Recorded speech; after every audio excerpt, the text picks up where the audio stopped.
എനിക്ക് ഫീൽ ചെയ്തൊരു സാധനം എന്താ വെച്ചാൽ, നമുക്കിപ്പോൾ കുറേ ബാക്കിലോട്ട് പോയാൽ എന്താ പണ്ടൊക്കെ എനിക്കുണ്ടായിരുന്നത് സീറ എന്ന് പറയുന്നത്, അല്ലെങ്കിൽ ഹിസ്റ്ററി എന്നൊക്കെ പറയുന്നത് നമുക്ക് ജസ്റ്റ് ഇവൻസ് ആണ്. ഇന്ന വർഷത്തിൽ ജനിച്ചു, ഇത്രാം വർഷത്തിൽ നുബുവത്ത് കിട്ടി, 25-ാം വയസ്സിൽ വിവാഹം, ഇങ്ങനെയൊക്കെയാണ് ഞാൻ റസൂലിൻ്റെ മദ്രസുകാരൻ മുതൽ ചെറുപ്പം മുതലേ പഠിക്കുന്നത്. അതിൻ്റെ അപ്പുറം ഒരു ഹുബ്, റസൂലിനോടുള്ള ഇഷ്ടം, നേരത്തെ പറഞ്ഞ ഹദീസൊക്കെ ഉണ്ടല്ലോ, എല്ലാത്തിനപ്പുറം റസൂലിനെ സ്നേഹിക്കുക, ആ ഒരു ദർജയ്ക്ക് എത്തുന്നത് ഭയങ്കര പണിയായിരിക്കും. പക്ഷേ അങ്ങനെ ഒരു ദർജയെക്കുറിച്ച് ആലോചിക്കുക പോലും ഞാൻ ചെയ്തില്ല. അപ്പോൾ സാധാരണ പണ്ഡിതന്മാരുടെ ഇടയിൽ പറയലുണ്ട്, അതായത് 2 തരം ഇഷ്ടമുണ്ട്. ഒന്ന് ഹുബ് ഫിത്രി, ഒന്ന് ഹുബ് ഇഖ്തിയാരി. അത് നമ്മൾ പടച്ചവനോടുള്ള ഇഷ്ടം ആലോചിച്ച് നോക്കുക, അതൊരു സെൻസിൽ ഹുബ് ഫിത്രിയാണ്. നമുക്ക് നമ്മളെ ഫിത്രയിലുള്ളതാണ്. ഒരു എന്താ ദ്വീപിലൊറ്റക്കകപ്പെട്ടാൽ പോലും അതായത് ഈ ഒരു ലോങ്ങിങ്നെസ് ഉണ്ടാവും എപ്പോഴും. ആരാ എന്നെ പഠിച്ചത്, എന്നെ എന്തോ ഒരു ക്രിയേറ്റർ ഉണ്ടല്ലോ മുകളിൽ. ആ അള്ളാഹിനോടുള്ള ഇഷ്ടം, അള്ളാഹിലേക്കുള്ള മടക്കം, അതിങ്ങനെ സ്വാഭാവികമായിട്ട് എപ്പോഴും ഉണ്ടായിക്കൊണ്ടേയിരിക്കും.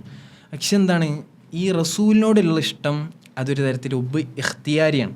നമ്മൾ ചൂസ് ചെയ്യുന്ന ഒരു ടൈപ്പ് ഓഫ് ഇഷ്ടമാണ്.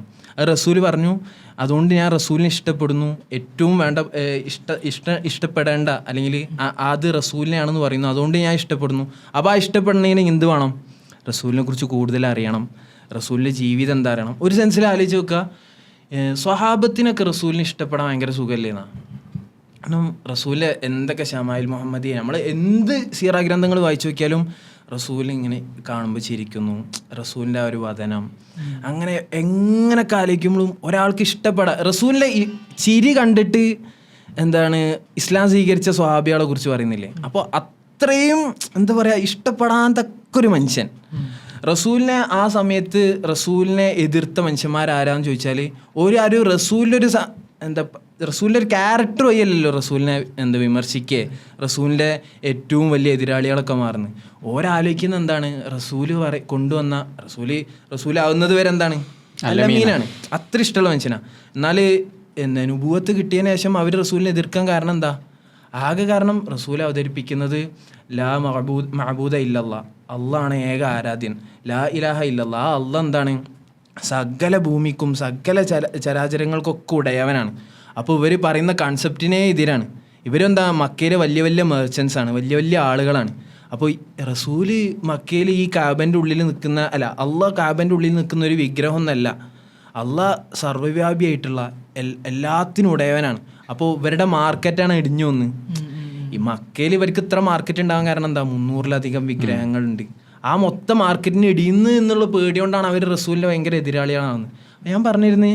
സ്വഹാബത്തിന് റസൂലിനെ എത്ര ഇഷ്ടപ്പെടാനും, നേരത്തെ പറഞ്ഞ ഓരെക്കാളധികം റസൂലിനെ അത്രയും വേണ്ടപ്പെട്ടവനായി കാണാനൊക്കെ ഭയങ്കര സുഖമായിരിക്കും. പക്ഷെ റസൂലിനെ ഇതുവരെ കാണാത്ത നമ്മളെ സംബന്ധിച്ചിടത്തോളം ഭയങ്കര പ്രശ്നമല്ലേ. അപ്പോൾ നമ്മൾ ഉമ്മാനെ കാട്ടിയും, ആദീസിൽ അതാണല്ലോ, നമ്മൾ ഉമ്മാനെ കാട്ടിയും വാപ്പാരെ കാട്ടിയും ഒക്കെ നമ്മൾ റസൂലിനെ ഇഷ്ടപ്പെടുന്ന പറഞ്ഞാൽ ലോജിക്കലി ഭയങ്കര പ്രയാസം എനിക്ക് തോന്നിയിട്ടുണ്ട്.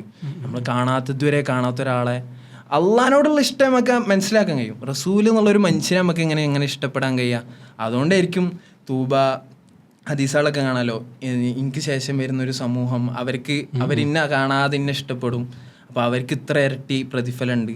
അതുകൊണ്ടായിരിക്കും മേ ബി ഇങ്ങനെ പറയുന്നത് എന്ന് ഇങ്ങനെ തോന്നാം. പക്ഷേ റസൂലിനെ നമ്മൾ നോക്കുമ്പോൾ, റസൂലിനായിട്ട് നമ്മൾ കണക്ട് ചെയ്യുന്ന ഓരോ പോയിന്റും നമ്മളിങ്ങനെ നോക്കിക്കഴിഞ്ഞാൽ റസൂലിൻ്റെ ഒരു വേദനയായിട്ടാണ് നമ്മളെല്ലാ കണക്ഷനും കിടക്കുന്നത്. ഇപ്പോൾ നേരത്തെ നമ്മൾ ഗസനെ കുറിച്ചൊക്കെ പറയുമ്പോഴൊക്കെ അവിടെയൊക്കെ റസൂൽ വരുന്നത് ഈ ഒരു പെയിനിലൂടെയാണ് എന്നിങ്ങനെ തോന്നുക.